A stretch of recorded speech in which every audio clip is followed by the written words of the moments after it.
தேவனுடைய பெரிய கிருபையினாலே நாம் ஒவ்வொரு ஓய்வு நாளிலும் தானியேல் புத்தகத்திலிருந்து படித்து கொண்டு வருகிறோம்.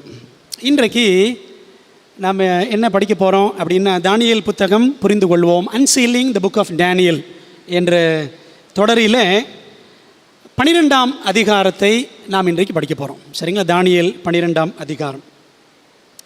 இந்த பாடத்திற்கு நம்ம என்ன தலைப்பு வச்சுருக்கிறோம் அப்படின்னா, முடிவு காலத்தின் ஞானவான்கள், the voice of the end time, voice of the end time, முடிவு காலத்தின் ஞானவான்கள். தானியேல் 12ஆம் அதிகாரத்தில் வசனங்கள் 3 மற்றும் 10. ஞானவான்கள் ஆகாய மண்டலத்தின் ஒளியைப் போலவும், அநேகரை நீதிக்கு உட்படுத்துகிறவர்கள் நட்சத்திரங்களைப் போலவும் என்றென்றைக்கும் உள்ள சதா காலங்களிலும் பிரகாசிப்பார்கள். 10ஆம் வசனம் சொல்லுது, அதே அதிகாரத்தில், அநேகர் சுத்தமும் வெண்மையும் ஆக்கப்பட்டு புடமிடப்பட்டவர்களாய் விளங்குவார்கள்.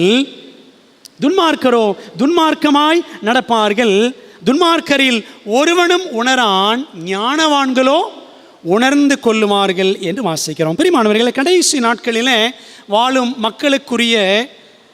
மக்களின் கவனத்திற்குரிய 2 முக்கியமான தீர்க்க தரிசன புத்தகங்கள். ஒன்று என்னது? ஒன்று தானியேல், இன்னொன்று வெளிப்படுத்தல். இந்த 2 மாமேன்மையான மறை நூல்களை கருத்தாக ஆராய்ந்து அதன்படி நடக்கிறவர்களுக்கு ஆண்டவர் விசேஷமான சில பட்ட பெயர்களை வேதாமத்தில் வைத்திருக்கிறார். என்னன்னு பாருங்களேன். பாக்கியவான்கள் அப்படின்னு படிக்கிறோம், பிளஸட். வெளிப்படுத்தலையும் இருக்குது, நம்ம அதை தானியேலையும் படிக்கலாம். பரிசுத்தவான்கள், செயின்ஸ் அப்படின்னு படிக்கிறோம். சரிங்களா? தானியேலையும் படிக்கிறோம், வெளிப்படுத்தலையும் படிக்கிறோம். ஞானவான்கள், வாய்ஸ் என்று தானியேல் 12ஆம் அதிகாரத்தில் வாசிக்கிறோம். பாருங்கள், பாக்கியவான்கள், பரிசுத்தவான்கள், ஞானவான்கள் என்றெல்லாம் ஆண்டவர் ஒரு பெயர் வைக்கிறார். நான் எப்படி அப்படி மாற முடியும், நாம் அப்படி மாற என்ன செய்ய வேண்டும் என்பதைத்தான் நாம் கற்றுக்கொண்டாக வேண்டும். சரிங்களா?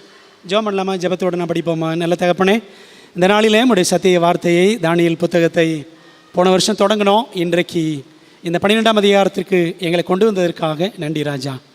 ஆண்டவரே, இந்த தீர்க்க தரிசன புத்தகங்களை ஆராய்கிறவர்கள் பாக்கியவான்கள், ஞானவான்கள் என்று வேதம் சொல்லுகிறது.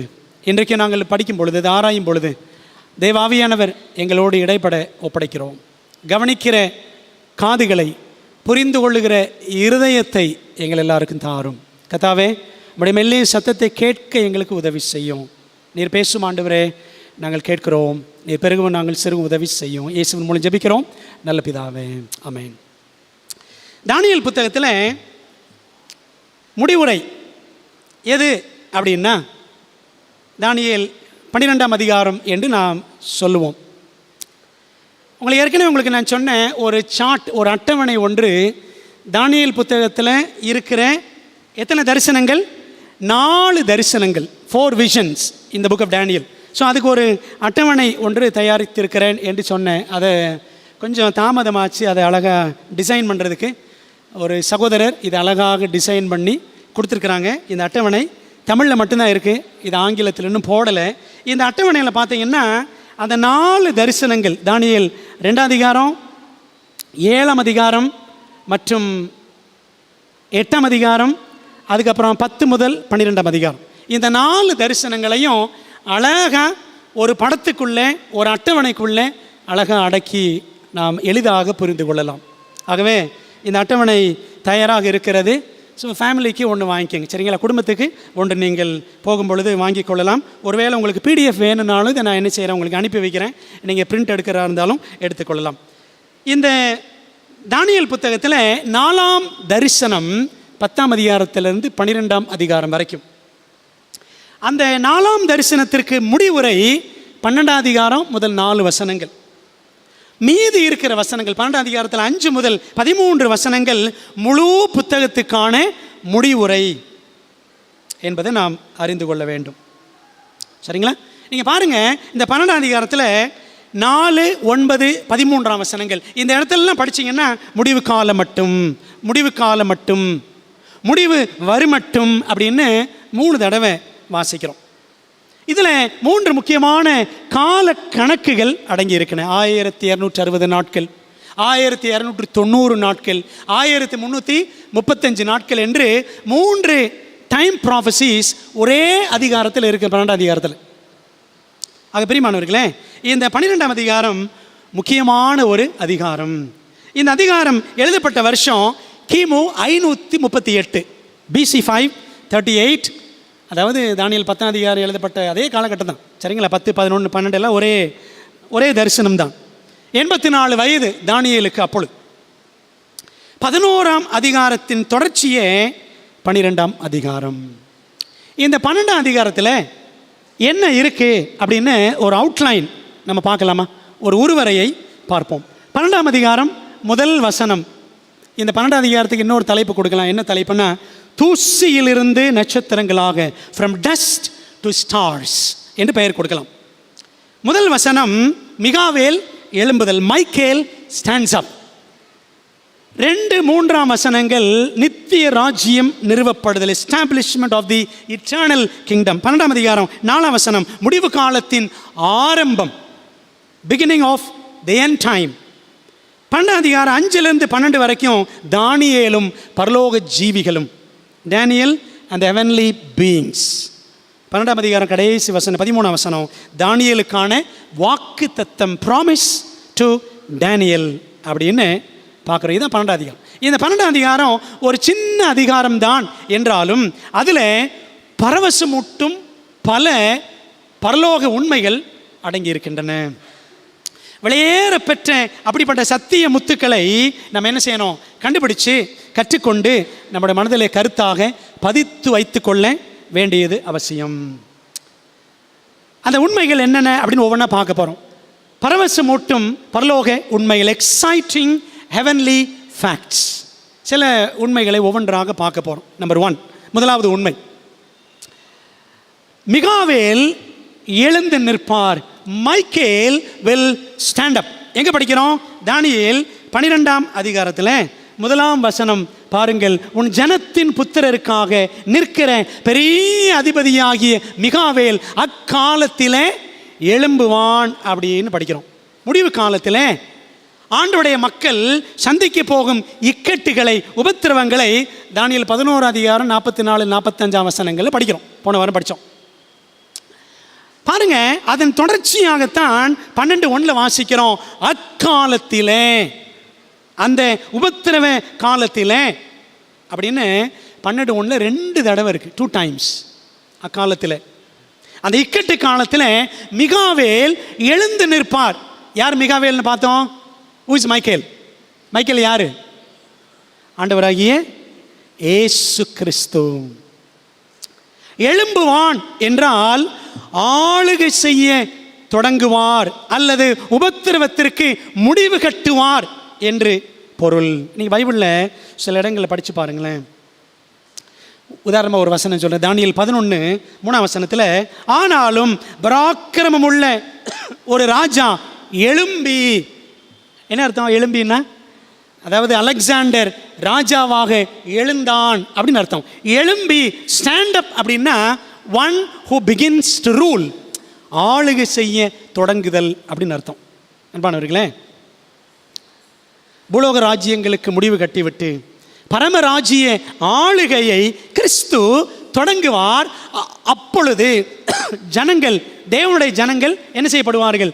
விடுவிக்கப்படுவார்கள் அப்படின்னு 12ஆம் அதிகாரம் 1ஆம் வசனம் சொல்லுகிறது. பைபிளில் நம்ம ஏற்கனவே படிச்சிருக்கிறோம். தானியேல் 7ஆம் அதிகாரத்தில் நியாய சங்கம் பரலோகத்தில் உட்கார்ந்தது, சரிங்களா? தானியேல் 7:10 வாசிக்கிறோம். அப்படியானால் நியாய தீர்ப்பை ஆரம்பிக்கும்படி கிறிஸ்து உட்கார்ந்தார்னு அர்த்தம். தானியேல் 7:10 இங்கே படிக்கிறோம். 12:1 மிகாவேல் எழும்புவார், கிறிஸ்து எழும்புவார் அப்படின்னு என்ன அர்த்தம்? அவர் நியாய தீர்ப்பை முடித்து எழும்புவார் என்றும் நாம் அர்த்தம் கொள்ள வேண்டும். ஆண்டவர் இயேசு கிறிஸ்து, பைபிளை யோசித்து பாருங்க, வேறு ஒரு இடத்துல பரலோகத்தில் எழுந்து நின்றார். எப்போ எழுந்து நின்றாரு? ஸ்தேவான் கல்லெறியப்படும் பொழுது எழுந்து நின்றார். அப்போஸ்தலர் 7ஆம் அதிகாரத்தில் 56ஆம் வசனத்தில் படிக்கிறோம். அது கிபி 34ஆம் வருஷம், 34 AD 34. ஆவிக்குரிய ஜனமான விசேஷமான ஒரு தேசமாக திகழ்ந்த யூதர்களுக்கு அப்ப என்ன முடிஞ்சிச்சு? ஸ்தேவான் கல்லெறியப்பட்ட பொழுது கிருபையின் காலம் முடிஞ்சிச்சு. சரிங்களா? அப்ப பாருங்களேன், ஸ்தேவான் கல்லெறியப்பட்ட பொழுது யூதர்களுக்கான கிருபையின் காலம் முடிஞ்சிச்சு. இயேசு கிறிஸ்து எழுந்து நின்றார். அப்ப நல்லா கவனிச்சு பாருங்க, உலகத்திற்கு கிருபையின் காலம் முடியும் போது இயேசு கிறிஸ்து பரலோகத்தில் எழுந்து நிற்பதை தானியேல் 12:1 சுட்டி காட்டுகிறது. எழும்புவான் என்பது பரலோக மகா பரிசுத்த ஸ்தலத்திலிருந்து அவர் தமது பிரதான ஆசாரிய பணியை முடித்து அவர் எழும்புவார். அவர் அந்த ஆசாரியன், பிரதான ஆசாரியன் என்ற நிலையை விட்டு அவர் வெளியேறுவார் என்பதை சுட்டி காட்டுகிறது. முதல் உண்மை என்ன? ஒரு பரவசமூட்டும் பரலோக உண்மை என்ன? இயேசு கிறிஸ்து எழுந்து நிற்பார். அவர் எழுந்து நிற்கும்போது என்ன ஆகும்? நியாய தீர்ப்பு முடிவடையும், கிருபையின் காலம் முடிவடையும். அவர் எழுந்து நிற்கும் பொழுது உலக ராஜ்யங்களுக்கெல்லாம் முடிவு ஏற்படும். சரிங்களா? இது நல்ல செய்தியா கெட்ட செய்தியா? ஆச்சரியமான செய்தி. இது முதலாவது உண்மை. இரண்டாவது உண்மை என்னன்னு பாருங்களேன். ஃபேக்ட் நம்பர் 2, ஜீவ புஸ்தகத்தில் பேர் எழுதப்பட்டவர்கள் விடுவிக்கப்படுவார்கள். People whose names are written in the book of life will be delivered. தானியேல் 12:1 பாருங்களேன், அக்காலத்தில் புஸ்தகத்தில் எழுதியிருக்கிறவர்களாக காணப்படுகிற உன் ஜனங்கள் அனைவரும் விடுவிக்கப்படுவார்கள். யார் பேர்லாம் ஜீவ புஸ்தகத்தில் இருக்கோ அவர்கள் எல்லாரும் விடுவிக்கப்படுவார்கள். கிறிஸ்தவர்கள் என்பதால் அல்லது யூதர்கள் என்பதால் அல்ல, அல்லது இந்த சபையார் அந்த சபையார் என்பதால் அல்ல. இக்கட்டிலும் பாவத்திலும் உலகத்திலும் உபத்திரவத்திலும் பிசாசிடமிருந்து விடுதலை பெற ஒரே வழி என்ன தெரியுமா? ஆட்டுக்குட்டியானவரின் ஜீவ புஸ்தகத்தில் நம்முடைய பெயர்கள் எழுதப்பட்டிருக்கணும். எழுதப்பட்டிருப்பது மட்டுமல்ல, அது கடைசி வரைக்கும் நிலைச்சிருக்கணும். சரிங்களா? காக்கப்பட்டிருக்க வேண்டும். நீங்க பாருங்க, வெளிப்படுத்தல் 21:27 படிச்சீங்கன்னா பாருங்களேன், ஆட்டுக்குட்டியானவரின் ஜீவ புஸ்தகத்தில் எழுதப்பட்டவர்கள் மாத்திரம் எதில் பரலோகத்திலே பிரவேசிப்பார்கள்.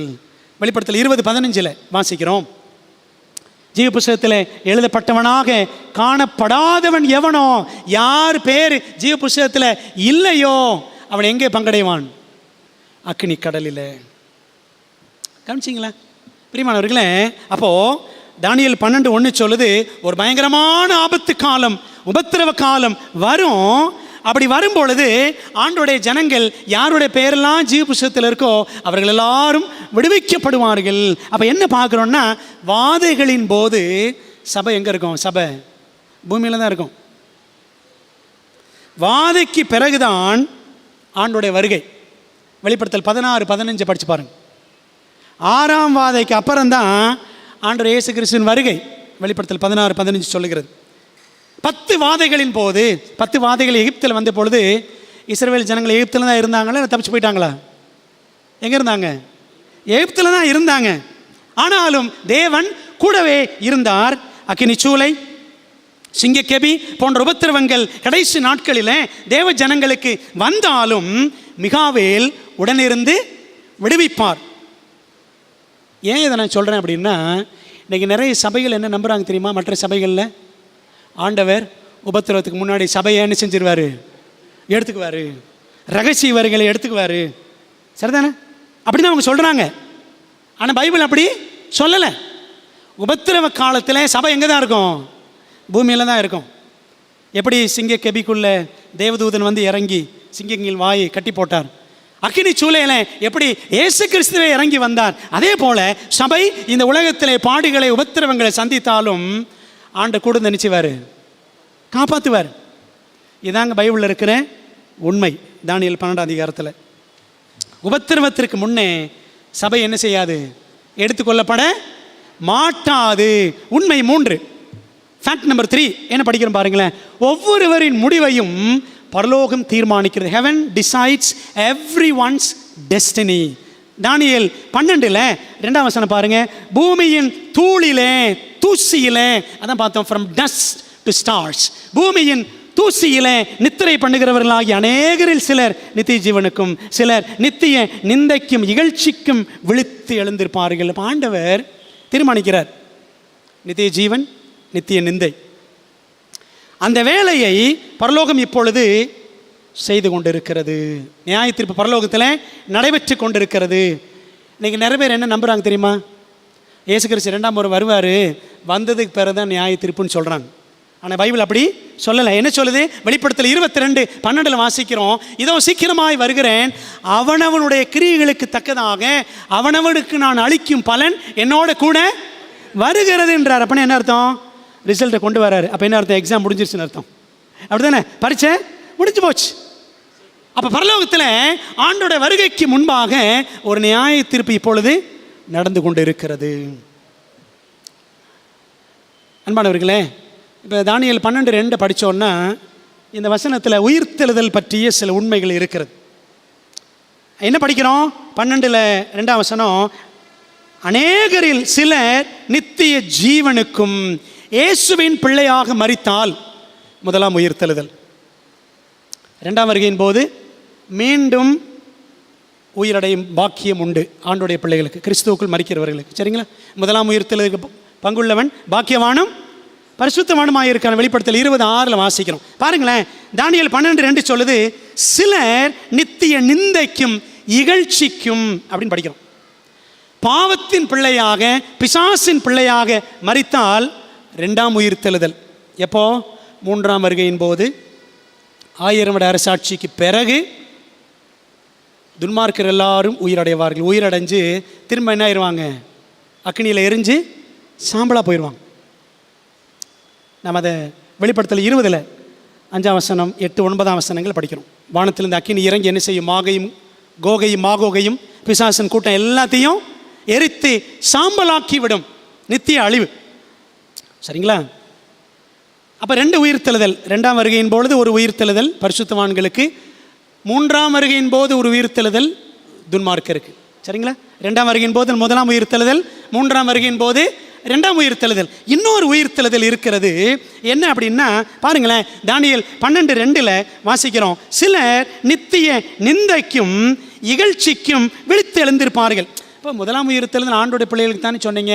சிலர் நித்திய நிந்தைக்கும் சிலர் இகழ்ச்சிக்கும் விழித்து எழுந்திருப்பார்கள்னா என்ன அர்த்தம்னா, ஒரு விசேஷ உயிர்த்தெழுதல் உண்டு. there is going to be a special resurrection. ஒரு விசேஷ உயிர்த்தெழுதல் உண்டு. சரிங்களா? இது எங்கே படிக்கிறோன்னா வெளிப்படுத்தல் 1:7, இதோ மேகங்களுடனே வருகிறார், கண்களையாவும் அவரை காணும், அவரை குத்தினவர்களும் அவரை காண்பார்கள் அப்படின்னு படிக்கிறோம். குத்தினவர்கள்.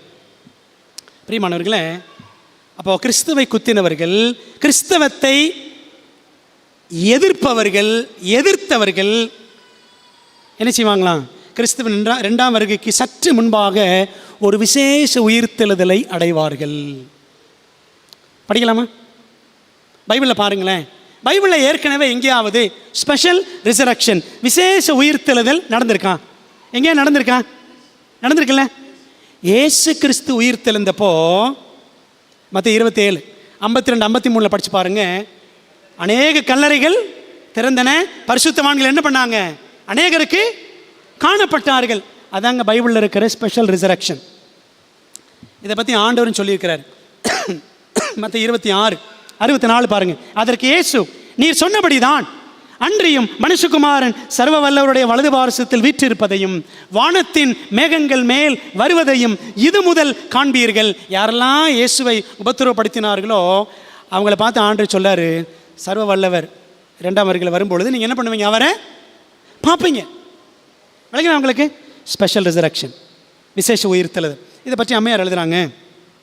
ஓகே, கல்லறைகள் திறக்கப்படுகின்றன. மாபெரும் போராட்டம் புஸ்தகத்தில், பூமியின் தூளிலே நித்திரை பண்ணுகிறவர்களாகிய அநேகரில் சிலர் நித்திய ஜீவனுக்கும் சிலர் நித்திய நிந்தைக்கும் இகழ்ச்சிக்கும் விழித்து எழுந்திருப்பார்கள். தானியேல் 12:2. 3ஆம் தூதனுடைய தூதை குறித்த விசுவாசத்தில் மரித்து போன அனைவரும், முத்தூத விசுவாசி யாரெல்லாம் இறந்தாங்களோ அவங்க எல்லாரும் தேவன் தமது தெய்வீக பிரமாணங்களுக்கு கீழ்ப்படிந்திருந்தவர்களோடு செய்து கொள்ளும் புதிய உடன்படிக்கைக்கு வாரிசாகும்படிக்கு இப்பொழுது அவரை மகிமையோடு காண்பார்கள். வெளிப்படுத்தல் 1:7. யார் யாரெல்லாம் முத்துவதை பின்பற்றி மரித்தார்களோ அவங்க நினைச்சுவாங்களாம் ஆண்டோட வருகையை முதல்ல பார்ப்பாங்களாம். சரிங்களா? அவங்கள ஆண்டு நினைச்சுவார், முன்னாடி எழுந்திருக்க பண்ணுவார். முதலாம் உயிர்த்தெழுதல்ல. அது மட்டும் இல்லை, அந்த சமயத்தில் அவரை குத்தினவர்களும் என்ன செய்வார்கள், கிறிஸ்துவுக்கு எதிர்த்து நின்றவர்களும் எழுந்திருப்பார்கள். வாசிக்கிறேன் பாருங்கள் தொடர்ந்து. அதாவது கிறிஸ்து வேதனைப்பட்டு மரிக்கும் பொழுது அவரை பார்த்து ஏளனமும் நிந்தையும் செய்தவர்கள், அவருடைய சத்தியத்தையும் அவருடைய ஜனங்களையும் எதிர்த்து நிற்பதில் தீவிரம் காட்டியவர்களும் கூட அவரது மகிமையை காணும்படி, அவருக்கு கீழ்ப்படிந்து விசுவாசமாய் இருந்தவர்கள் அடைகின்ற மேன்மையானது எப்படிப்பட்டது என்பதை காணும்படி உயிர்த்தெழுவார்கள். இவரையா நம்ம சிலுவையில் அரைஞ்சோம், இவரையா பாடுபடுத்தினோம் அப்படின்னு அவருடைய மகிமையை பார்க்கறதுக்கும், இன்னொன்று அந்த ஆண்டவருக்கு கீழ்ப்படிஞ்சவங்க அவங்களுக்கு கிடைக்கிற சிலாக்கியத்தை பாருப்பா அப்படின்னு அதை பார்க்கறதுக்கும் இந்த துன்மார்க்கர் நிச்சயம் வாங்கலாம். எல்லா துன்மார்க்கரும் கிடையாது, அவரை குத்தினவர்கள், சரியா, அவருடைய சத்தியத்திற்கு எதிர்த்து நின்றவர்கள் என்ன செய்வாங்களா, ரெண்டாம் வருகையில் அந்த விசேஷ உயிர்த்தெழுதல் எழுந்து ஆண்டவரை பார்த்துட்டு திரும்ப என்ன செஞ்சிருவாங்க, துன்மார்க்கர் விழுந்துருவாங்க. இது மூன்றாவது உண்மை. பிரியமானவர்களே, அப்போ யோசித்து பாருங்க, முதலாம் உயிர்த்தெழுதலில் இருக்க போகிறோமா அல்லது ரெண்டாம் உயிர்த்தெழுதலில் இருக்க போகிறோமா? ஒவ்வொருவரின் முடிவையும் பரலோகம் இப்பொழுது தீர்மானிக்கிறது. உண்மை 4, ஃபேக்ட் 4, 4வது உண்மை பாருங்களேன். உலக ராஜ்யங்கள் ஒளியும், தேவனின் ராஜ்யம் ஒளிரும். Worldly kingdoms perish, but God's kingdom will shine. தானியேல் 12 அதிகாரம் 3 வசனம். ஞானவான்கள் ஆகாய மண்டலத்தின் ஒளியைப் போலவும், அநேகரை நீதிக்குட்படுத்துகிறவர்கள் நட்சத்திரங்களைப் போலவும் என்றென்றைக்கும் உள்ள சதா காலங்களிலும் பிரகாசிப்பார்கள். இந்த உலகத்தில் தூசியா இருந்தவங்க, இந்த உலகத்தில் கிறிஸ்துவுக்காக மரித்து தூசியா சாம்பலா போனவங்க, அந்த தூசிகளை ஆண்டு நினைச்சுவாராம் நட்சத்திரங்களாக ஜொலிக்க பண்ணுவார். அன்பானவர்களே, சத்தியத்திற்காக இருட்டறைகளிலும் பூமியின் குகைகளிலும் தண்டனை மன்றங்களிலும் துன்மார்க்கரால் நொறுக்கப்பட்டவர்களும் ஊழியத்தை உத்தமமாக செய்த ஏராளமானோரை இயேசுவிடம் வழிநடத்தினவர்களும், ஆண்டுக்கு ஊழியம் செஞ்சு அநேகரை இயேசுவண்டை கொண்டு வந்தவர்களும் பிதாவின் ராஜ்யத்தில் பிரகாசிப்பார்கள்.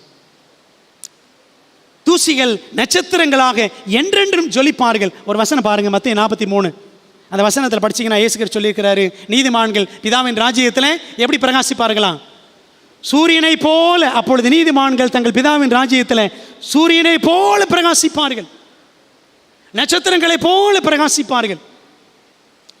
பிரியமான தேவ பிள்ளைகளே, அப்போ பார்த்தீங்களா எவ்வளோ பெரிய பாக்கியம். உலக ராஜ்யங்கள் எல்லாம் ஒளிஞ்சிரும், ஒளிந்து போகும், தேவனுடைய ராஜ்யம் ஒளிரும் அப்படின்னு பார்க்குறோம். தேவனுடைய பிள்ளைகள் பிரகாசிப்பார்கள். உண்மை 5, 5வது உண்மை, தீர்க்க தரிசனத்தில் அதிர்ச்சியூட்டும் ஆச்சரியங்கள் அடங்கியிருக்கின்றன. There are shocking wonders in prophecy. தானியேல் 12 அதிகாரம் 6 முதல் 8 வசனங்கள் வாசிக்கலாமா?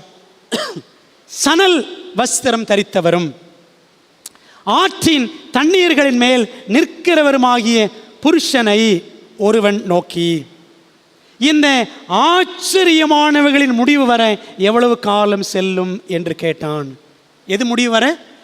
ஆச்சரியமானவைகளின் முடிவு வர. 7 வசனம். அப்பொழுது சணல் வஸ்திரம் தரித்தவரும் ஆற்றின் தண்ணீர்களின் மேல் நிற்கிறவருமாகிய புருஷன் தம்முடைய வலது கரத்தையும் தம்முடைய இடது கரத்தையும் வானத்துக்கு நேராக ஏறெடுத்து, ஒரு காலமும் காலங்களும் அரை காலமும் செல்லும் என்றும் பரிசுத்த ஜனங்களின் வல்லமையை சிதறடித்தல் முடிவு பெறும் போதே இவைகளெல்லாம், இந்த ஆச்சரியமானவைகளெல்லாம் நிறைவேறி தீரும் என்றும் என்றென்றைக்கும் ஜீவித்திருக்கிறவர் பேரில் ஆணையிட கேட்டேன். 8 வசனம். நான் அதை கேட்டும் அதன் பொருளை அறியவில்லை. ஆகையால் என் ஆண்டவனே, இவைகளின் முடிவு, இந்த ஆச்சரியமானவைகளின் முடிவு என்னமாயிருக்கும் என்று கேட்டேன். அன்பானவர்களே, தீர்க்க தரிசனத்திலே ஆச்சரியங்கள் அடங்கியிருக்கின்றன.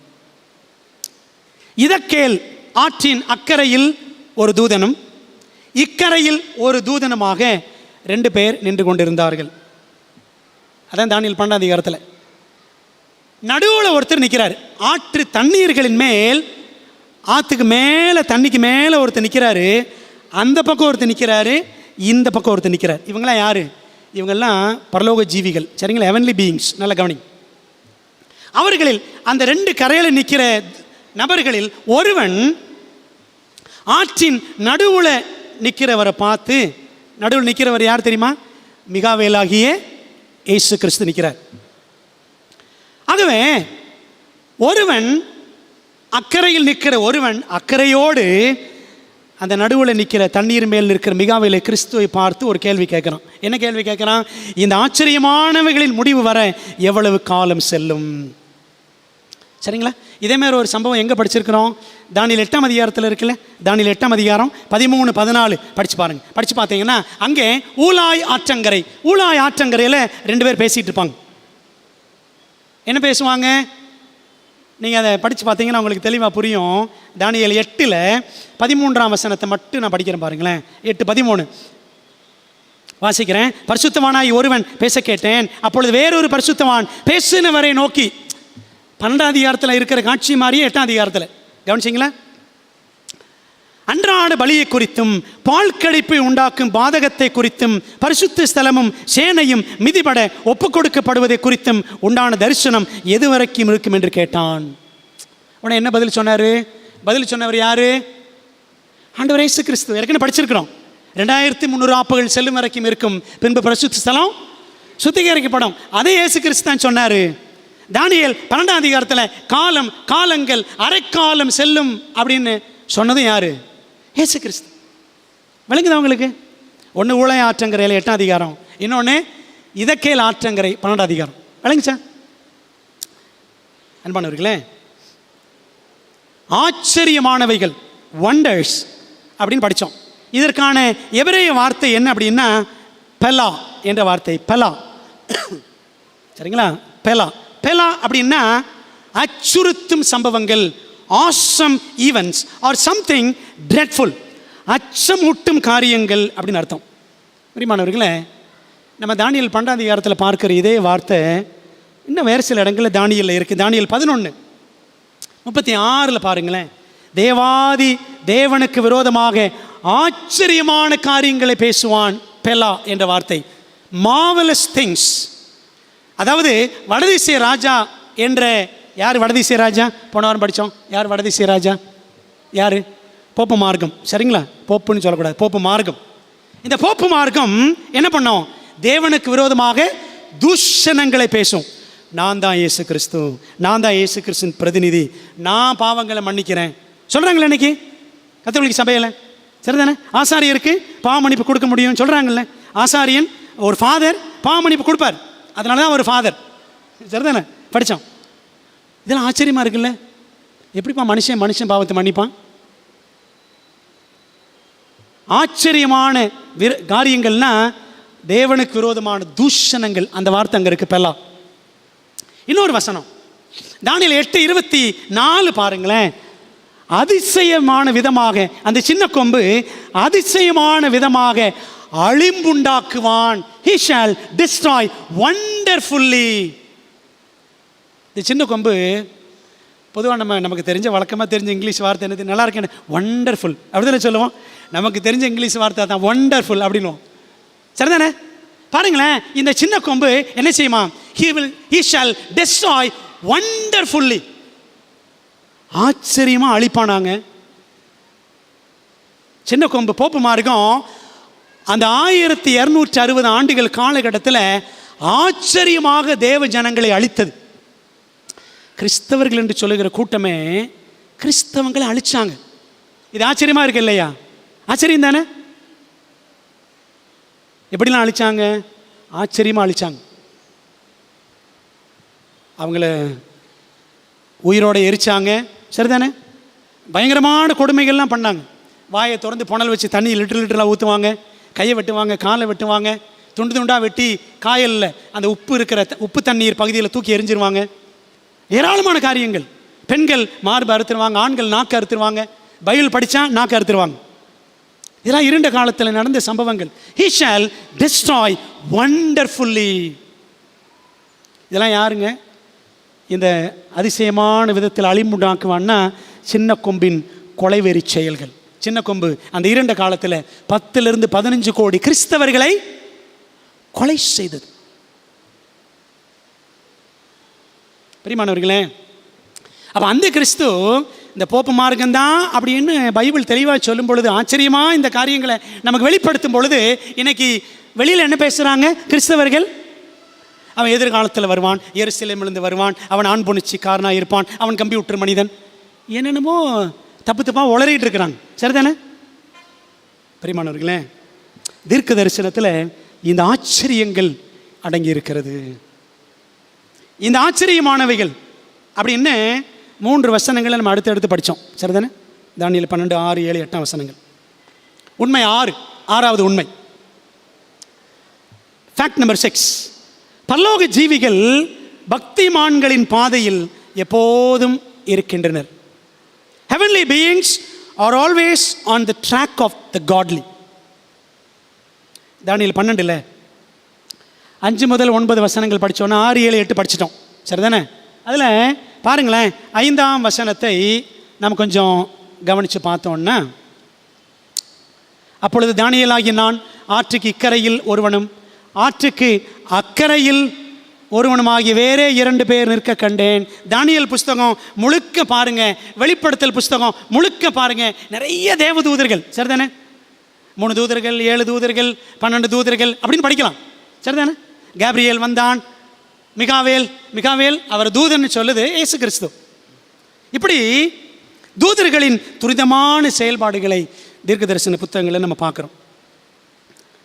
தானியேலின் கடைசி தீர்க்க தரிசனம் 10, 11, 12 அதிகாரம்.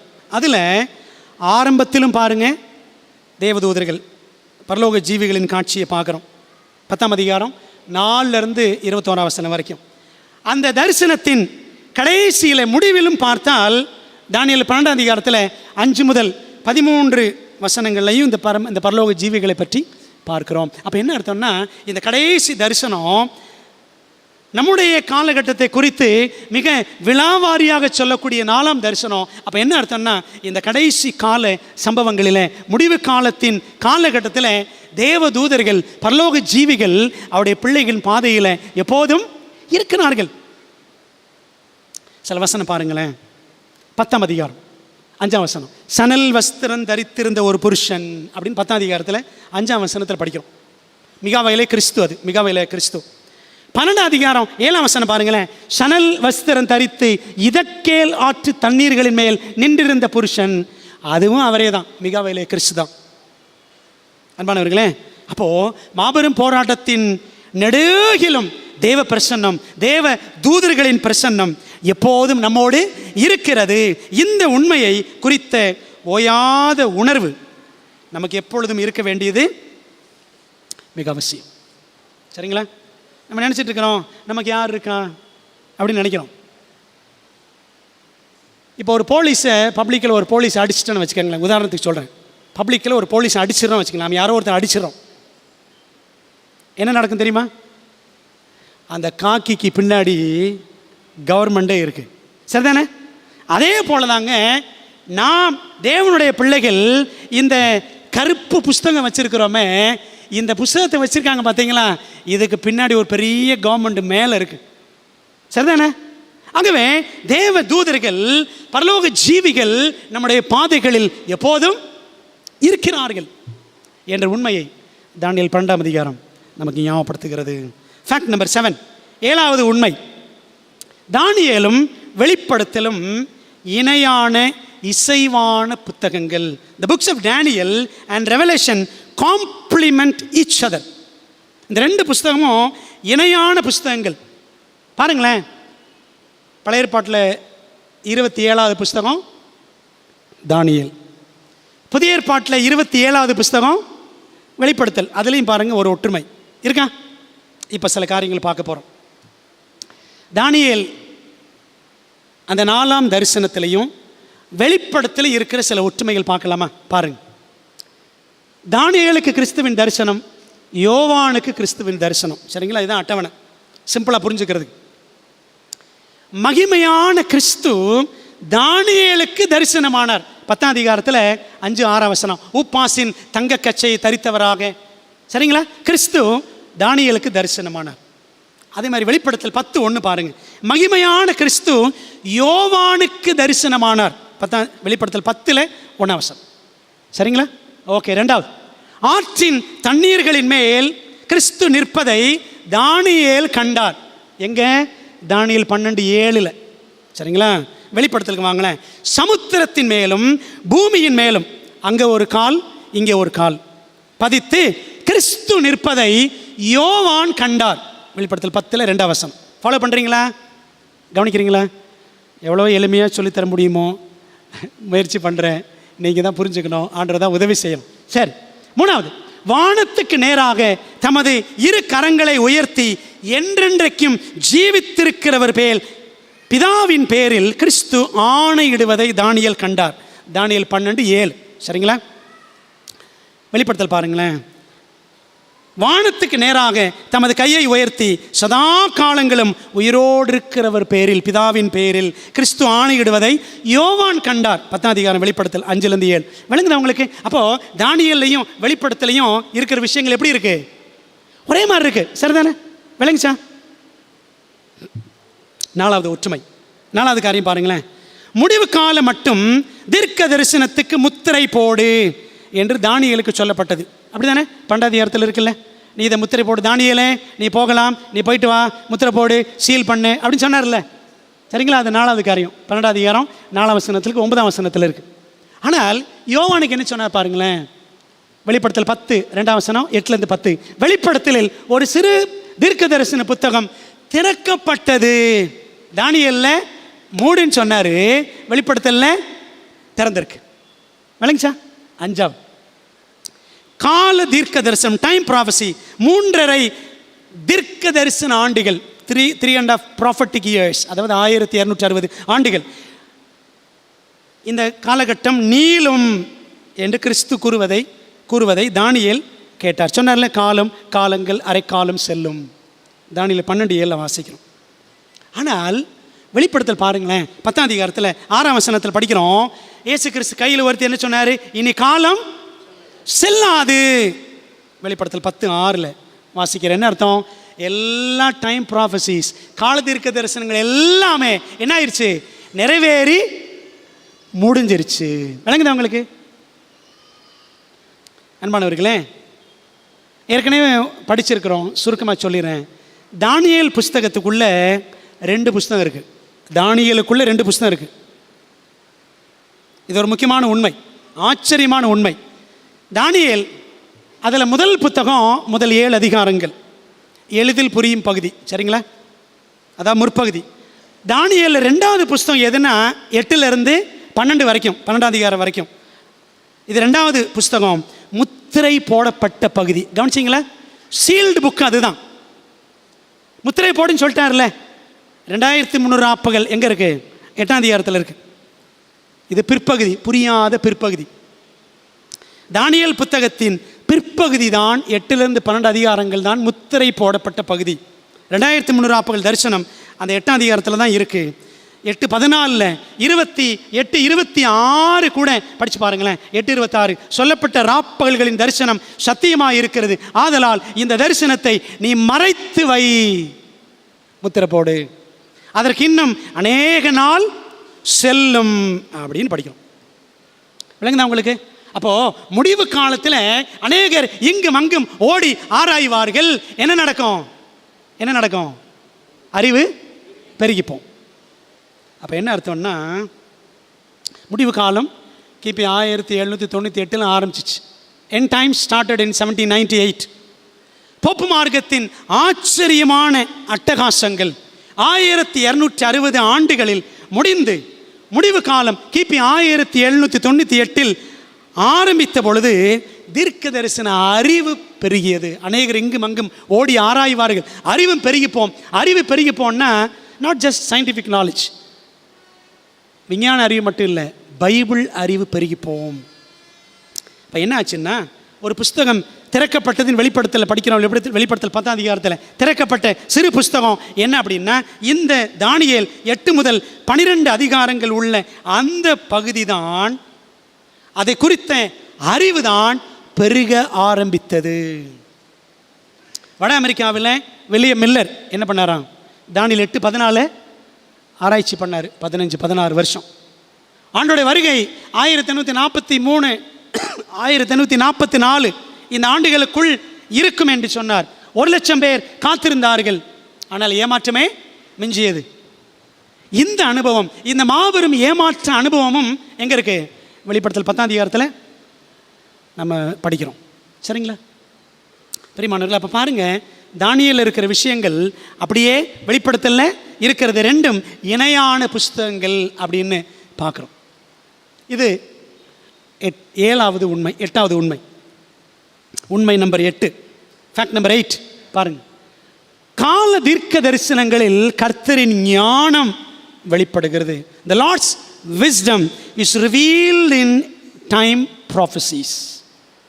தானியேல் புத்தகத்தில் 5 கால கணக்குகள் இருக்கின்றன. 5 கால கணக்குகள். நல்லா கவனிக்கிறீங்களா? நம்பர் 1 என்னது? 2300 ஆப்பகல், தானியேல் 8:14. 2வது 1335 நாட்கள், தானியேல் 12:12. 3வது 1290 நாட்கள், தானியேல் 12:11. 4வது 1260 நாட்கள், தானியேல் 7:25, 12:7.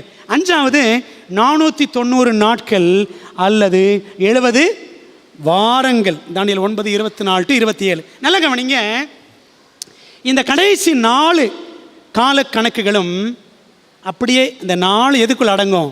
2300 ஆப்பகல் தரிசனத்துக்குள்ள மற்ற எல்லாமே அடங்கும். கவனிச்சிங்களா? ஏன் இந்த 5 கணக்கு ஆண்டர் கொடுத்தார்? 2300 ஆப்பகல் தரிசனம் எப்போ தொடங்குது? கிமு 457 தொடங்கி கிபி 1844 முடியுதுன்னு பார்த்தோம். அது ஒரு நீண்ட லாங்கஸ்ட் டைம் ப்ராஃபஸி, மிக நீளமான கால தீர்க்க தரிசனம். இதில் 70 வார தரிசனம் அல்லது 490 வருஷங்கள் இருக்கேன். இது 2300 ஆப்பகல் தரிசனத்தினுடைய முற்பகுதி. சரிங்களா? முற்பகுதி இந்த 70 வாரம். அந்த 70 வாரங்கள் 490 வருஷங்கள் அந்த தரிசனத்தில் கிறிஸ்துவானவர் பூமியில் வாழ்ந்த பொழுது நிறைவேற்றிய மீட்பின் ஊழியத்தை இந்த தரிசனம் விளக்குகிறது. சரிங்களா? அதை 70 வாரங்கள் 490 வருஷங்கள் கிறிஸ்துவின் ஊழியத்தினுடைய முதல் பகுதி பூமியில் வந்தப்போ. அடுத்து 1290 1335 நாட்கள் அல்லது வருஷங்கள். இது என்ன அப்படின்னா 2300 ஆப்பகல் தரிசனத்தினுடைய பிற்பகுதி. கவனிக்கிறீங்களா? உங்களுக்கு எளிமையாக நீங்கள் புரிஞ்சுக்கணும். 2300 ஆப்பகல் தான் நீளமானது. அதில் முதல் பகுதி 70 வாரங்கள் 490 வருஷங்கள், பிற்பகுதி 1290 மற்றும் 1335 வருஷங்கள். விளங்குச்சா? ஓகே.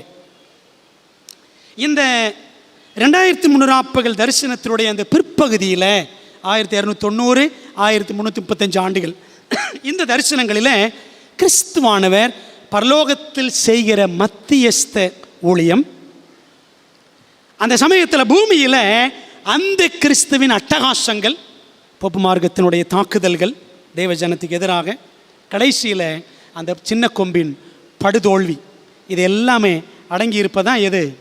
1290 ஆண்டுகள் 1335 ஆண்டுகள். இப்போ ஒன்று இருக்குது. என்ன இருக்குது? 1260 1260 டேஸ் ஆர் இயர்ஸ், 1260 ஆண்டுகள் அல்லது வருஷங்கள் அல்லது 42 மாதங்கள் அல்லது காலங்கள், அரை காலம் அல்லது 3.5 வருஷங்கள். சரிங்களா? இந்த தீர்க்க தரிசனம் மட்டும் பைபிளில் தானியேல் வெளிப்படுத்தல 7 தடவை இருக்குது. சரிங்களா? எத்தனையோ முறை உங்களுக்கு நான் சொல்லியிருக்கேன், இன்றைக்கும் சொல்கிறேன். தானியேலில் 2 முறை 1260 நாட்கள், தானியேல் 7:25 12:7 காலங்கள் அரை காலம்னு 2 தடவை இருக்குது. வெளிப்படுத்தல் 5 தடவை 1260 ஆண்டுகள். பாருங்களேன், வெளிப்படுத்தல் 11:2 13:5 42 மாதங்கள்னு 2 தடவை இருக்குது. வெளிப்படுத்தல் 11:3 12:6 1260 நாட்கள்னு 2 தடவை இருக்குது. வெளிப்படுத்தல் 12:14 காலங்கள் அரை காலம்னு 1 தடவை இருக்குது. அன்பானவர்களே, என்ன ஆண்டவர் ஒரே விஷயத்தை 7 தடவை சொல்கிறார்? ஏன்? நம்ம கூட சொல்லுவோம் தெரியுமா?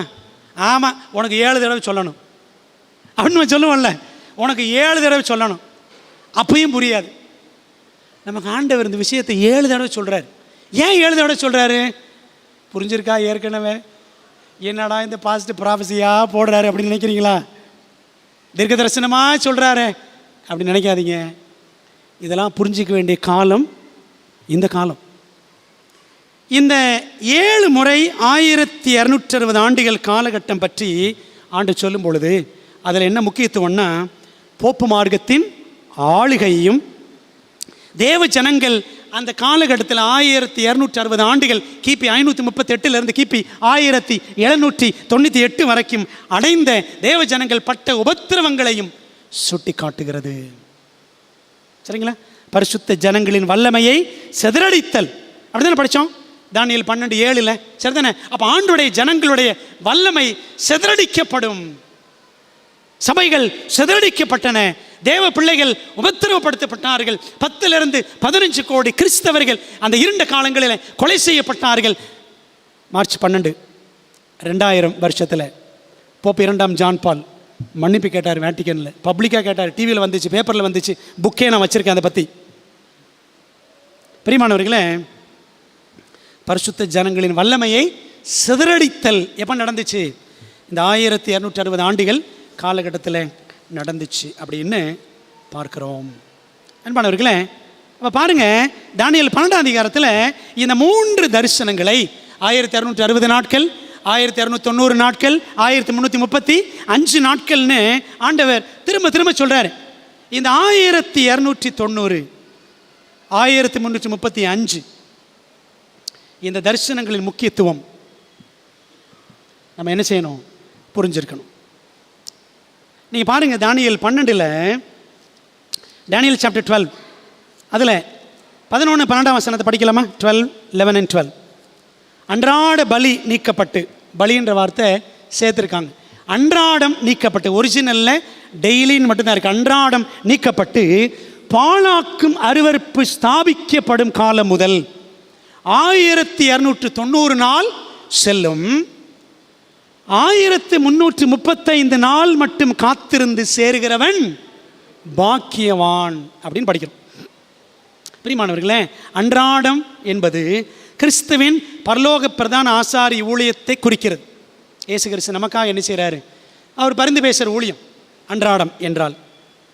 பலி என்பது சேர்க்கப்பட்ட வார்த்தை. போப்பு மார்க்கத்தின் மூலமாக என்ன பண்ணாங்க? பாவமன்னிப்பு வேணுமா? பாதிரியார்கள்ட்ட போங்க. இன்றைக்கி செய்கிறாங்கல்ல, பாவ சங்கீர்த்தனம், புனிதர்களை தொழுகை செய்யுங்கள், மரியாள்கிட்ட போங்க.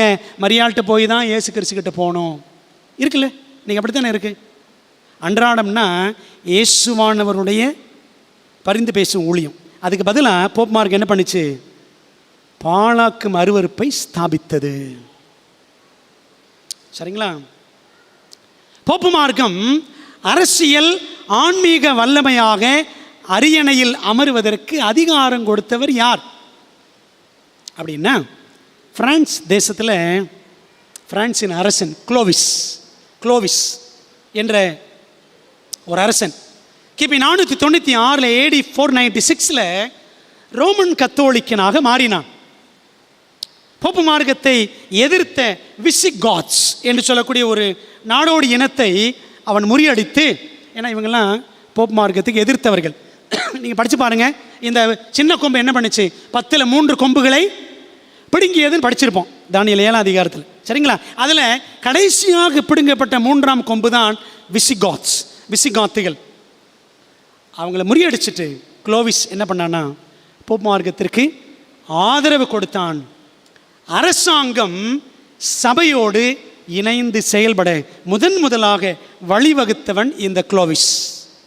ஆக கிபி 508 ரோமன் கத்தோலிக்கத்தின் சபை சார்ந்த அதிகாரம், எக்லிசியாஸ்டிக்கல் அத்தாரிட்டி ஸ்தாபிக்கப்பட்டது ரோமன் கத்தோலிக்க சபைக்கு. கிபி 538 போப் மார்க்கம் ஆட்சியில் அமர்ந்தது. ஆனால் 508 30 வருஷத்துக்கு முன்னாடியே அதிகாரம் கிடச்சிருச்சு. சரிங்களா? இதனால தான் பிரான்ஸ் நாட்டுக்கு சபை சரித்திரத்தில் பேர் eldest son of the Catholic church. கத்தோலிக் சபையின் மூத்த மகன் யாரா? பிரான்ஸ். அப்போது இந்த போப்பு மார்க்கத்தை அரியணையில் உட்கார வச்சதும் யார் தான்? இந்த பிரான்ஸ் தேசம்தான். சரிங்களா? அது 1290 கிபி 508 கத்தோலிக்க சபைக்கான அந்த ஆளுகை அதிகாரம் கிடைத்து விடுகிறது. ஆனால் சீட்டில் உட்காந்தது 538.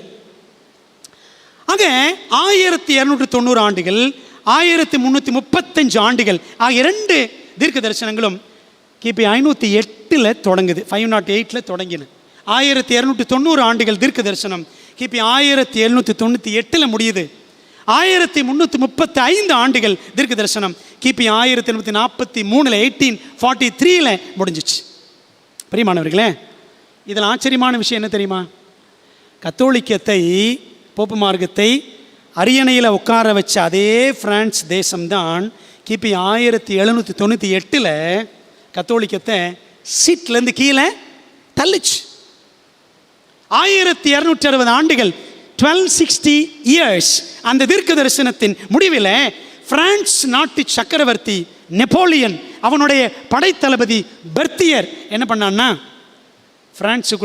பிரான்ஸ் நாட்டிலிருந்து வந்து அல்லது கத்தோலிக்கத்தின் அந்த அரசாங்கத்துக்குள்ளே புகுந்து என்ன பண்ணுறாங்க, இந்த பிரான்சின் பெர்த்தியர் போப் 6ஆம் பயஸை 6ஆம் பத்திநாதரை கைது செய்து சிறையில் தள்ளினான். அதான் வெளிப்படுத்தல் 13:3 படிக்கிறோம். அதன் தலைகளில் ஒன்று சாவுக்கேதுவான காயம் அடைந்ததுன்னு படிக்கிறோம். அப்போ போப் மார்க்கம் சாவுக்கேதுவாக காயம் அடைந்தது. அப்படி காயம் அடைஞ்ச உடனே இருண்ட காலம் முடிவுக்கு வந்துச்சு. 1798 வேதாகமத்துக்கு கத்தோலிக்கம் விதித்திருந்த தடை நீங்கியது. அநேகர் வேதாகம தீர்க்க தரிசனங்களை ஆராய்ந்தார்கள். தானியேல் 12:4 படிக்கிறோம்ல, அறிவும் பெருகிப்போம், அநேகர் இங்கும் அங்கும் ஓடி ஆராய்வார்கள். எப்போ? முடிவு காலத்தின் ஆரம்பத்திலிருந்து. விளங்குதா உங்களுக்கு? என்னைக்கு போப் மார்க்கத்திற்கு ஒரு அடி விழுந்துச்சோ அதான் முடிவு காலத்தினுடைய ஆரம்பம். சரிங்களா? 1798 தீர்க்க தரிசனம் அப்படித்தான் சொல்லுது. பிரியமானவர்களே, அப்போது அநேகர் தீர்க்க தரிசனங்களை ஆராய்ஞ்சாங்க. மூடப்பட்டு முத்திரை போடப்பட்டிருந்த அந்த சிறு புஸ்தகம் எது? தானியேல் 8 அதிகாரம் வரைக்கும். அந்த புஸ்தகத்தை பரிசுத்த ஆவியானவர் உதவியினாலே அலசி ஆழமான பரலோக ஆசரிப்பு கூடார சத்தியங்களை 2300 ராப்பகல் தரிசனத்தின் வெளிச்சத்தில் கண்டறிந்தார்கள். ஒரு கூட்டம் கண்டுபிடிச்சிச்சு. 1844 முதல் ஆண்டவர் இயேசு கிறிஸ்து நியாய தீர்ப்பு கொடுக்கும் வேலையை பரலோகத்தின் மகா பரிசுத்தலத்தில் ஆரம்பித்தார் என்பதை வெளிப்படுத்தல் 14:7 அடிப்படையில் கண்டுபிடிச்சாங்க. அவர் நியாய தீர்ப்பு கொடுக்கும் வேலை வந்தது.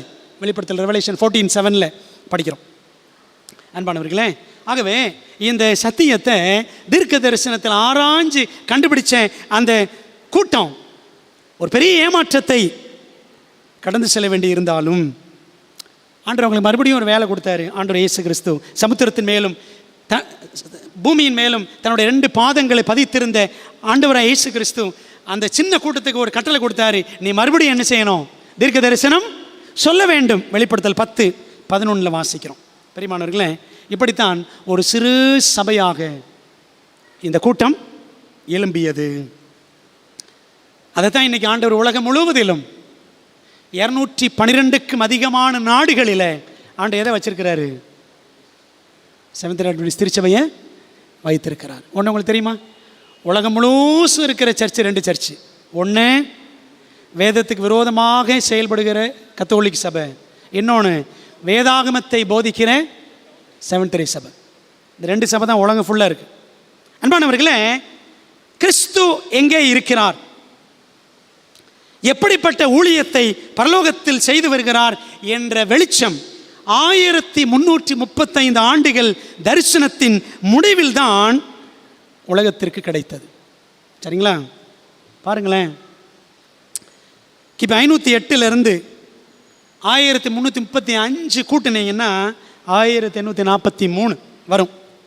பெரியமானவர்களே, பரலோகத்தில் இப்பொழுது நடைபெற்று வருகிற நியாய தீர்ப்பின் சத்தியத்தை புரிந்து கொண்டு அதை அறிவிக்கும் பணியை கிபி 1844 முதல் இந்த திருச்சபை ஆரம்பித்தது.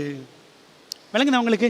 அதான் படிக்கிறோம் தானியேல் 12:12 1335 நாள் காத்திருந்து சேருகிறவன் பாக்கியவான். அப்படின்னு என்ன அர்த்தம்? ஆண்டவர் இயேசு கிறிஸ்து பரலோக மகாபரிசுத்தலத்தில் அவர் உங்களுக்காக எனக்காக பரிந்து பேசுகிறவராக, நியாயாதிபதியாக அவர் வழக்கறிஞராக நம் சார்பில் பிதாவின் சமூகத்தில் நிற்கிறார் என்ற வெளிச்சம் 1843க்கு பிறகுதான் இந்த 2300 ஆப்புகள் தரிசனத்தை படித்ததின் ஆராய்ந்ததின் விளைவாகத்தான் நமக்கு கிடைச்சிச்சு. அதனால தான் இந்த சத்தியத்தை விசுவாசித்து பின்பற்றுகிறவர்கள் பாக்கியவான்கள். அதான் வெளிப்படுத்தல் 14:13 வாசிக்கிறோம். முத்துவதை விசுவாசிப்பவர்களும் அதை அறிவிப்பவர்களும் பாக்கியவான்கள். ஆனால் பிரியமானவர்களே, ஒரு எச்சரிக்கையை நான் சொல்லி ஒரு கவிதையோடு முடிக்க விரும்புகிறேன். என்ன எச்சரிக்கை தெரியுமா?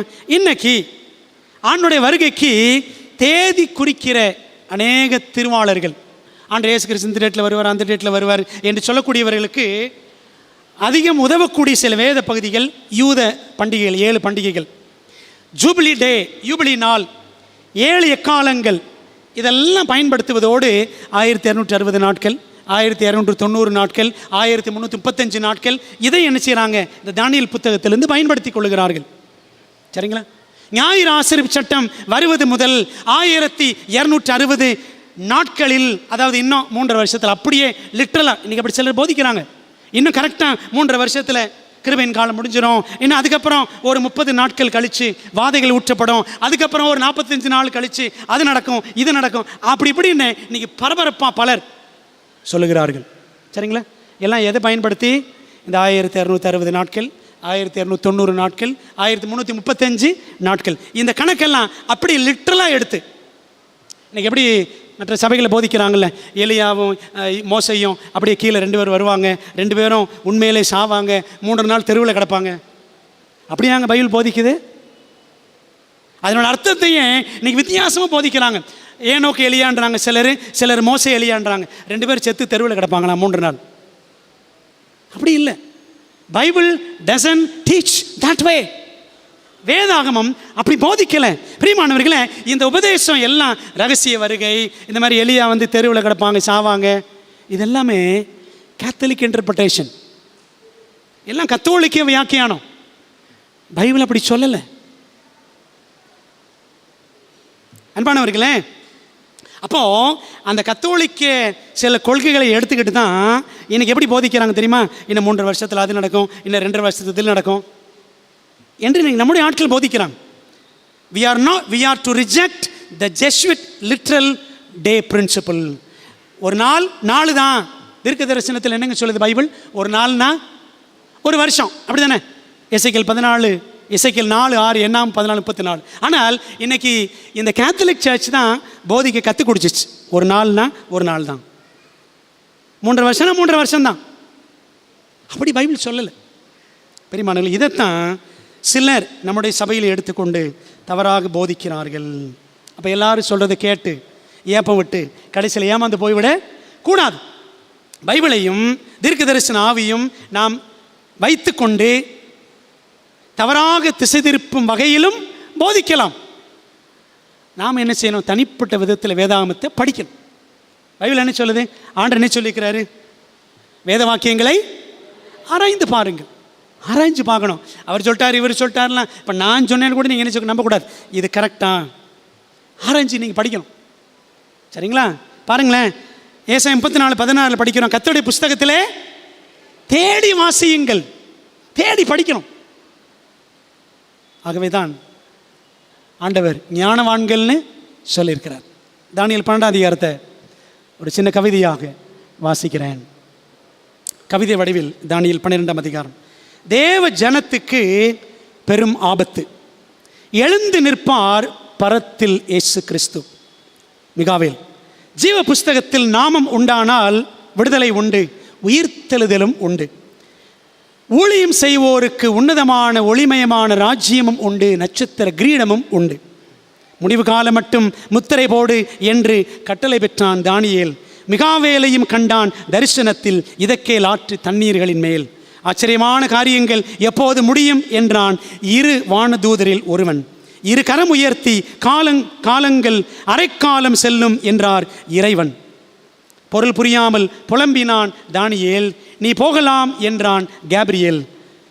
தானியேலின் தீர்க்க தரிசன வார்த்தைகள் புதையல் போல் முத்திரிக்கப்பட்டது. முடிவு கால தொடக்கத்தில் ஞானவான் கூட்டம் அந்த முத்திரையை உடைத்தது. அன்றாடம் அகற்றப்பட்டு பாழாக்கும் அருவருப்பு அமர்த்தப்பட்டு 1290 ஆண்டுகள் சென்றது. 1335 ஆண்டுகள் கழித்து காத்திருந்து கரை சேர்கிறவன் பாக்கியவான் என்றது தூதனின் குரல். நித்திய வாழ்வின் நிச்சயத்துடன் நித்திரைக்கு போனான் தானியேல். எனக்கும் நித்தியம் உண்டு எனும் நிச்சயம் கொண்டு வாழ்வோம், நாமும் இங்கே தானியேல் போல்.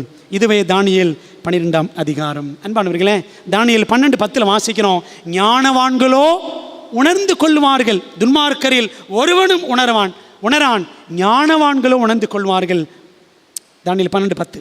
சங்கீதம் 107:43 சொல்லுது, ஞானவான்களோ கர்த்தருடைய கிருபையை உணர்ந்து கொள்ளுவார்கள். யாருங்க அது? 1335 ஆண்டுகளின் முடிவில் பூலோகத்தில் வெளிப்பட்ட பரலோக தூது, இந்த பூமியில் வெளிப்பட்ட பரலோக தூது என்ன தூது? முத்தூதுங்க. ரெவலேஷன் 14 6-12 படிக்கிறோம். வெளிப்படுத்தல் 14 6-12 3 ஏஞ்சல்ஸ் மெசேஜ். சரிங்களா? இது ஏஞ்சல் டிவியில் அந்த சாது சுந்தரையா பேசுவார். ஏன்னா அவர் 7th ஸ்பைசர் காலேஜில் படித்தவர். முத்தூது பற்றிலாம் பேசுவார். சரிங்களா? அவருக்கு தெரியும் முத்தூது தான் உலகத்திற்கு செல்ல வேண்டிய கடைசி தூது. தானியேல் 12:10 சுட்டி காட்டப்படும் ஞானவான்கள் யார்? அந்த வசனம் படிச்சீங்கன்னா, அநேகர் சுத்தமும் வெண்மையுமாக்கப்பட்டு புடமிடப்பட்டவர்களாய் விளங்குவார்கள், ஞானவான்களோ உணர்ந்து கொள்வார்கள். 3 வார்த்தை அந்த வசனத்தில். பியூரிஃபைடு, சுத்தமாக்கப்படுதல் அப்படின்னா முதல் தூதுக்கு செவி கொடுத்து தனிப்பட்ட பாவங்களிலிருந்து சுத்திகரிக்கப்படுகிறவர்கள். தேவனுக்கு பயந்தவரை மகிமைப்படுத்துங்கள், அவர் நியாயத்திற்கு கொடுக்கும் வேலை வந்தது. சரிங்களா? அப்போ அந்த தூதை புரிஞ்சுக்கிட்டு தனிப்பட்ட வாழ்க்கையில் பாவங்களிலிருந்து சுத்திகரிக்கப்பட வேண்டும். 2வது தூது வெண்மையாக்கப்படுதல். 2ஆம் தூதுக்கு செவி கொடுத்து கூட்டணி பாவத்திலிருந்து விலக்கி காக்கப்படுகிறவர்கள். கூட்டணி பாவம் என்ன? அதாவது எல்லாரும் சொல்றது நம்புறது கிடையாது. நான் தனிப்பட்ட முறையில் வேதாகமத்தை படித்து என்ன செய்யணும்? எது தவறோ எது பொல்லாங்கோ அதுக்கு விலகி நம்ம நிற்கணும். கூட்டணி பாவங்கள்லேருந்து விலகணும். அதாங்க 2ஆம் தூது. 3வது தூது என்ன அப்படின்னா புடமிடப்படுதல். 3ஆம் தூதுக்கு செவி கொடுத்து மிருகத்தின் முத்திரையை பெறும் சோதனையில் இருந்து தப்பி பிழைக்கிறவர்கள். 3ஆம் தூது என்ன சொல்லுது? நீ தேவனுடைய பக்கமா பிசாசின் பக்கமா? தேவனுடைய முத்திரையா மிருகத்தின் முத்திரையா? தேவனுடைய நாளா போப்பு மார்க்கம் கொண்டு வந்த நாளா? சரிதான். பைபிள் சொல்லுகிற ஓய்வு நாள் என்ன? 7ஆம் நாள். 10 கட்டளை தான் இருக்கு. இன்னைக்கு கத்தோலிக்க சபை கொண்டு வந்த நாள் என்ன? ஞாயிற்றுக்கிழமை வர்ஷிப். சரிதானே? Sunday worship. Bible proves it. Church ஹிஸ்டரியில் தெளிவாக இருக்கு. அன்பான தேவ பிள்ளைகளை, அப்போ இந்த சத்தியங்களை புரிஞ்சு அநேகர் சுத்தமும் வெண்மையுமாக்கப்பட்டு புடமிடப்பட்டவர்களாய் விளங்குவார்கள். யார் தெரியுமா? ஞானவான்கள். அந்த முத்துவதை புரிஞ்சு அதன்படி நடக்கிறவங்க தாங்க, அதை போதிக்கிறவங்க தான் ஞானவான்கள். இயேசுவை நேசித்து அவருடைய 10 கட்டளைகளின்படி நடக்கிறவர்களே பாருங்களேன். 7 காரியம் சொல்ல போறேன். யதார்த்தவான்கள் ஏசாயா 43:9, நீதிமான்கள் எசேக்கியேல் 18:9, ஞானவான்கள் தானியேல் 12:10, சத்தியவான்கள் யோவான் 18:37, மீதமானவர்கள் ரெமினன்ட் வெளிப்படுத்தல் 12:17, பரிசுத்தவான்கள் வெளிப்படுத்தல் 14:12, பாக்கியவான்கள் வெளிப்படுத்தல் 22:14. வசனத்தெல்லாம் படிச்சு பாருங்க. அன்பானவர்களே, கர்த்தருக்காக நிற்போம், கட்டளைகளுக்காக நிற்போம், கடைசி வரை நிற்போம். இதான் தானியேல் 12ஆம் அதிகாரத்தில் நான் படிக்கிற சத்தியம். முடிவு காலத்தின் ஞானவான்களாக நீங்கள் நிற்க விரும்புகிறீர்களா? நான் விரும்புகிறேன். நீங்கள் விரும்புகிறீர்களா? அதற்காக தீர்மானம் செய்வோம். கர்த்தர் நம்மை ஆசீர்வதிப்பாராக. யாவரும் ஜெபிக்கலாம். பரிசுத்தம் நிறைந்த எங்கள் நல்ல தகப்பனே, உம்முடைய மகத்துவமான கிருபைக்காக உமக்கு ஸ்தோத்திரம் செலுத்துகிறோம். இந்த நாளிலும் தகப்பனே, நாங்கள் தானியேல் புத்தகத்தை படிப்பதற்கு எங்களுக்கு கடந்த நாட்கள் எல்லாம் இன்று வரைக்கும் நீர் பாராட்டின எல்லா கிருபைக்காக ஆண்டவருக்கு ஸ்தோத்திரம். ஒருவேளை தீர்க்க தரிசனங்கள் நாங்கள் புரிந்து கொள்ள கடினமாக இருந்திருக்கலாம். ஆனாலும் தகப்பனே, அதை உணர்ந்து கொள்ளுகிறவர்கள் ஞானவான்கள், பாக்கியவான்கள், பரிசுத்தவான்கள் என்றெல்லாம் நாங்கள் படித்தோம்ப்பா. ஞானவான்களோ உணர்ந்து கொள்ளுவார்கள். எங்களை அந்த பட்டியலில் அப்பா நீர் வைக்கும்படியாய் செபிக்கிறோம். வேதாகமத்தை ஏனோதானவென்று நாங்கள் நம்பாதபடி அவர் சொன்னார், எங்கள் போதகர் சொன்னார் என்று நாங்கள் நம்பாதபடி நாங்கள் தனிப்பட்ட முறையில் வேதாகமத்தை ஆராய்ந்து அறிந்து அந்த வழியில் நடக்க எங்களுக்கு உதவி செய்யுங்க தகப்பனே. இந்த கடைசி நாட்களில் கர்த்தராகிய இயேசு கிறிஸ்து சீக்கிரமாய் வரப்போகிறார் என்று எதிர்பார்த்து காத்திருக்கிற நாங்கள் உமக்கென்று உண்மையாய் ஆண்டவரை நேசித்து உம்முடைய கட்டளைகளை கீழ்ப்படிந்து நடக்க எங்களுக்கு உதவி செய்யுங்க. நீங்கள் என்னிடத்தில் அன்பாக இருந்தால் என் கற்பனைகளை கைக்கொள்ளுங்கள் என்று இயேசுராஜா நீரே சொல்லியிருக்கிறீர். உம்முடைய வார்த்தைக்கு இசைவாய் நடக்கிற கிருபைகளை எங்களுக்கு நீர் தாரும். இந்த நாளில் வந்திருக்கிற எல்லாரையும் ஆண்டவர் ஆசீர்வதிப்பீராக. ஆன்லைனில் இணைந்திருக்கிற எல்லா பிள்ளைகளையும் ஆசீர்வதியும். தேவைகளோடு வியாகுலங்களோடு பலவிதமான பாரங்களோடு விண்ணப்பங்களோடு வந்திருக்கிறவர்களுக்கு அவர்கள் தேவைகள் எல்லாம் நீர் சந்திக்க வேண்டும் என்று ஜெபிக்கிறோம். இந்த வேளையிலே திருமதி சுந்தரம் அவர்களுக்காக ஜெபிக்கிறோம். பாஸ்டம்மாவுக்கு நல்ல சுகத்தை விடுதலையை அவங்களுக்கு தாரும் கர்த்தாவே. அவர் எடுக்கிற சிகிச்சையில் உடைய கிருபை இருக்கட்டும் அப்பா. அண்ணாலம்மாவுக்காக ஜெபிக்கிறோம். அவங்களுக்கு வர வாரத்தில் இருக்கிற ஆப்ரேஷனை நீர் ஆசீர்வதிக்கும்படியாய் கெஞ்சுகிறோம் கர்த்தாவே. தீக்காயத்தினால் பாதிக்கப்பட்டிருக்கிற சிஸ்டர் ஜூலி அவங்களை 2 பிள்ளைகளுக்காக ஜெபிக்கிறோம். அவர்களையும் தொட்டு நல்ல சுகம் தருவீராக. பாலமுருகன் இளவரசி தம்பதிக்காக ஜெபிக்கிறோம். அவங்களுக்கு ஆண்டவர் குழந்தை பாக்கியத்தை கிருபையாய் கொடுத்து அவர்கள் எழுதி கொடுத்த ஜெபத்தை ராஜா நிறைவேற்றி கொண்டு அவங்களுக்கு நீர் அற்புதம் செய்ய வேண்டுமாய் கெஞ்சுகிறோம். பாஸ்டர் ஜேக்கப் அவர்களுடைய மனைவி திருமதி எமிலி அம்மாவுக்காக ஜெபிக்கிறோம். ஆண்டவர் கண்ணில் இருக்கிற அந்த பாதிப்பு எல்லாத்தையும் சுகமாக்கி பரிபூர்ண விடுதலையை தாரும் ஆண்டவரே. பசுபதி அம்மாவுக்காக ஜெபிக்கிறோம். அம்மாவுக்கும் ஆண்டவரே ஆன்ஜியோ பண்ணியிருக்கிறாங்க. அவங்களுக்கு நல்ல பரிபூர்ணமான சுகத்தை தேவன் தருவீராக. இந்த நாளிலே மீண்டும் ஒரு விசை தங்கள் குழந்தையை பிரதிஷ்டை பண்ணியிருக்கிற டேனியல் சாம், பர்லின், ஜெதிதியா, ரிட்லி சாமுவேல் குடும்பத்திற்காக ஜெபிக்கிறோம். அவர்கள் நிமித்தம் வந்திருக்கிற உற்றார் உறவினர்கள் எல்லாருக்காக நாங்கள் ஜெபிக்கிறோம். கர்த்தர் எல்லாரையும் ஆசீர்வதியும். தேவனே, நாங்கள் இங்கிருந்து போகும் பொழுது நிறைவான ஆசீர்வாதத்தோடு சமாதானத்தோடு கடந்து செல்ல கிருபை செய்யும். அடுத்த வாரத்தில் பிப்ரவரி 9ஆம் தேதி திருமணத்திற்காய் காத்திருக்கிற டோனி, பிருந்தா ஆகியோருடைய திருமணத்திற்காய் ஜெபிக்கிறோம். 2 வீட்டாரை ஆசீர்வதியும். அந்த திருமணம் தேவாசீர்வாதத்தோடு சம்பூர்ண நிறைவோடு நடைபெறத்தக்கதாக கர்த்தர் உதவி செய்ய வேண்டும் என்று மன்றாடுகிறோம் தகப்பனே. இந்த நாளில் வந்திருக்கிற விசுவாச பிள்ளைகள், விருந்தினர்கள் யாவரையும் தேவன் ஆசீர்வதித்து அனுப்பும். எங்கள் ஜெபத்தை ஏற்றுக்கொள்ளும் கர்த்தாவே. சொல்லப்பட்ட சத்தியங்கள் எங்கள் மனதில் பதியட்டும். ஒருவேளை சிலருக்கு இந்த சத்திய வார்த்தைகள் புரியாமல் இருந்தால் ஆண்டவரே புரிய வேண்டும் என்ற ஜெபத்தோடு கர்த்தருடைய பிள்ளைகள் இன்னும் முயற்சி எடுக்க உதவி செய்வீராக. எங்கள் ஜெபத்தை ஏற்றுக்கொள்ளும். மதியம் நடக்க போகிற போர்டு மீட்டிங்கையும் ஆசீர்வதிங்க. தேவநாமம் மகிமைப்பட கர்த்தர் எங்களை இந்த மாதம் முழுவதும் எங்களோடு இருந்து எங்களை ஆசீர்வதிக்கும்படி இயேசுவின் நாமத்தில் ஜெபிக்கிறோம். ஜெபங்கேலும் நல்ல பிதாவே, ஆமென். பரமண்டலங்களில் இருக்கிற எங்கள் பிதாவே, உம்முடைய நாமம் பரிசுத்தப்படுவதாக, உம்முடைய ராஜ்யம் வருவதாக, உம்முடைய சித்தம் பரலோகத்திலே செய்யப்படுவது போல் பூமியிலும் செய்யப்படுவதாக. எங்களுக்கு வேண்டிய ஆகாரத்தை இன்று எங்களுக்கு தாரும். எங்கள் கடனாளிகளுக்கு நாங்கள் மன்னிக்கிறது போல் எங்கள் கடனங்களை எங்களுக்கு மன்னியும். எங்களை சோதனைக்குட்பட பண்ணாமல் தீமின்றி ரட்சித்துக் கொள்ளும். ராஜ்யம், வல்லமை, மகிமையும் என்றென்றைக்கும் உம்முடையவைகளே, ஆமென்.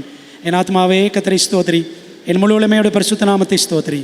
என் ஆத்மாவே கர்த்தரை ஸ்தோத்திரி, அவர் செய்த சகல உபகாரங்களையும் மறவாதே, ஆமென். நம்முடைய கர்த்தராக இருக்கிற இயேசு கிறிஸ்துவின் கிருபையும் பிதாவாகிய தேவனுடைய அன்பும் ஆவியானவரின் ஐக்கியமும் ஆசீர்வாதம் தேவதூதர்களின் காவலும் வழி நடத்தலும் இந்த நாளிலே தேவ சன்னிதானத்திலே காத்திருந்து கர்த்தருடைய வார்த்தையை பெற்றுக்கொண்ட கர்த்தருடைய பிள்ளைகள், இந்த நாளில் இணைந்த விசுவாச பிள்ளைகள், விருந்தினர்கள் எல்லாரோடும் தேவாசீர்வாதம் மீண்டும் என்றும் சதா காலங்களிலும் தங்கியிருப்பதாக, ஆமென்.